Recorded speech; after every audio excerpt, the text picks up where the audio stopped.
So anyways, guys, it is time for us to test drive it. So it's got 168,909.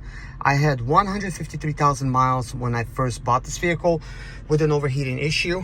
I used some stop leaks in there, radiator stop leak, and then I used the block seal just in case. Problem went away. Put all these miles on it, like almost 15,000 miles now, and it's been a great vehicle. Also, I have an iPad set up over here. It sets up with a magnet. You could see kind of like what I have here. So I just basically align it like that and put it on, and it's actually pretty sturdy. That magnet was actually not quite straight. Let's see if we can get it straight. So when I pull on it, well, I'm still pretty strong, but basically it's still pretty sturdy. And the buttons here, being that they're rubber, it really helps things get secured. So it doesn't actually jiggle or anything like when I'm actually driving. So I could just like watch Netflix or whatever. But anyways, let's take this on a test drive. Oh yeah, by the way, here's this thing right here is actually gauges and stuff that I have, external gauges. This is a tuner as well. If anybody wants to know what this is, let me know. But as you can see, there's the temperature right there. I know I'm telling you like all this extra stuff, but I'm assuming you're a Range Rover owner and you might have been keeping up with the channel. And I want to share where my heat gauge is. I literally just started it up. I haven't had it like running at all, so it's slightly below hot. And then cooling temperature is 163 right now, because this is still kind of like a cold engine. What I wanted to tell you guys is that I'm running this without a thermostat, okay? I do have a brand new thermostat. I do have a special radiator fluid, fill type of system that fills it without having no air pockets. I have all that, and I have a brand new radiator for it, brand new water pump and stuff like that. But I'm running it literally. It's summertime right now. It's a V8 engine. I think this can stay cooler. It might be able to save the engine a little bit longer, but I've been told by a few mechanics that engine will not be fuel efficient if you're running it like with a thermostat being removed, just the housing, because it can't gain temperature.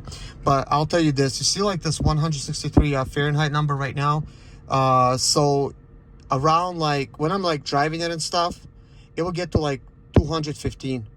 So I'm quite good like with that. Like it's not it stays sometimes below 200, like 193, sometimes 215, like if I'm idling in one spot, because engines, they don't like to be idling in one spot. But when I'm driving, it'll be like 193, like 194, that kind of thing.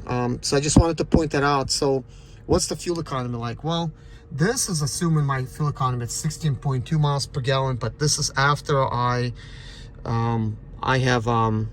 I've tuned this vehicle for the economy mode. So like I have eco gauge here, which tells me all kinds of stuff. So I have drove 1,938 miles with this tuner on, and it basically calculates at 16.2. I think it's actually quite accurate. Before putting that tune on, this is when I first started driving a vehicle. I have not reset the mileage or anything besides like for my driving. So it's 15.8 miles per gallon with me driving it like I do for a V8 4.4 liter engine.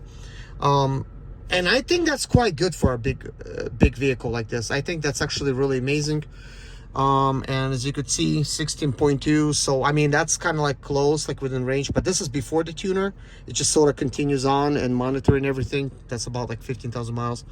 But this is after, and this is just all the driving taken into account. So I just think maybe it would have been interesting for you to find out like this little thing. But anyways, I'm really enjoying this Range Rover. Let's go for a test drive. So I'm just driving on some back streets. I'm gonna open up the windows.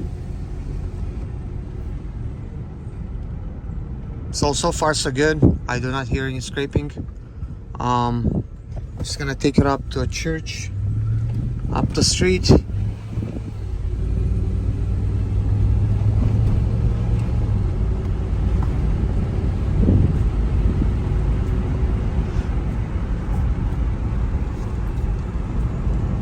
just trying to do less talking, that way you could actually hear stuff.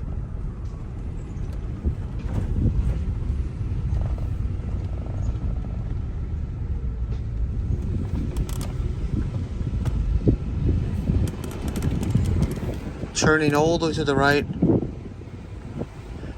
I don't know like how, but it feels like this has improved my turning radius. But actually, Range Rovers have a really good turning radius. I will not complain about that. So as you can see, there's no issues with that. As you guys know, that I'm using my Range Rover as a guinea pig to try to figure out what the capabilities of these Range Rovers are, and to try to prove some misconceptions about the Range Rover. Everybody told me to get rid of it once I got it. They said it's a money pit. I have not found it to be a money pit at all. I mean, think about it. It has 168,000 miles, so basically like 169,000. Well, it's 170,000 mile vehicle. Let's just put it that way. In another week, that's what it's going to be. And that's a lot of miles for any car, right? If anything starts breaking down, like brakes or rotors or your bearings and stuff, that's like normal. Like that's like any car. Most of those bearings and stuff like that, like it's made by the same manufacturers, like pulleys, belts, and you're just using them on all these different cars. But for some reason, Range Rover's got a bad rap, and people are telling, you know, like to each other that they're just not reliable. And this is why you will see them. They'll just drop in price like a rock, you know. They do not hold their value at all, which is good for me because I'm able to drive a Range Rover. And I bought this for $2,500 so far, and this is not adding any of the new expenses to it. Before I did this bearing, well, no, bearings is included, brakes is included actually. Rotors cost me $120 and another $100 for two calipers. And rotors came from a parts store, and I get a discount. I have an account there, so there was like $60 a piece. Well, $65 a piece actually. So that's a pretty good price. So before the rotors, before the calipers, my expense was $5,500 all in, and I'd say that's quite good, considering the fact that these Range Rovers are selling for anywhere from $9,000 to $17,000, and even when you get it for $9,000, you might have all kinds of issues with the Range Rover. So you still have to take care of a lot of stuff, because a lot of stuff that I did to it was like minor, but you know, it was a little bit pricey. But the thing is, a lot of it was cosmetic, and I'd say that doesn't count. Well, I'm now home, and I'm gonna go home, take a shower. This stuff here did not take me long to do it all. I think about an hour total work. But anyways, when I'm talking about like cosmetics, a lot of this stuff I haven't even added to this vehicle. I bought a roof rack for it. I got a nice step for it, and I got like these nice door, I don't know like what you call them, like door sills or whatever. They glow sport, you know, like sort of like LED sport. Like when you open up the door, it's gonna be like nice and silver looking. It's beautiful. That is that. And I also bought original Range Rover rubber weather mats, and I bought a brand new grill, side vents. That was not that expensive. Brand new taillights in the back. They're blacked out with a blacked out, you know, light, a third brake light. All of these things are minors. There's another thing I want to get for it, is I want to get some fog lights with angel eyes. One of my fog lights is not working. Actually, it's missing the whole element, like it's just gone. So I'm just gonna modernize it and put that on there. So first, I'm just trying to get just fix things that really need fixing. Okay, it also needs an oil change. Also, yeah, that I did not include into the price. Like I calculate the price of the vehicle that I bought and registration, towing it, like all the costs that was associated with me owning this Ranger. That's how I do the cost association. So if I was to sell it, like, I mean, I spent all that money on it, right? Getting it towed, getting it registered and stuff like that, except insurance. This is not something I include because, you know, that's just not going to really matter. That's going to be insurance on any car. But I'm keeping this Range Rover. I do not want to sell it.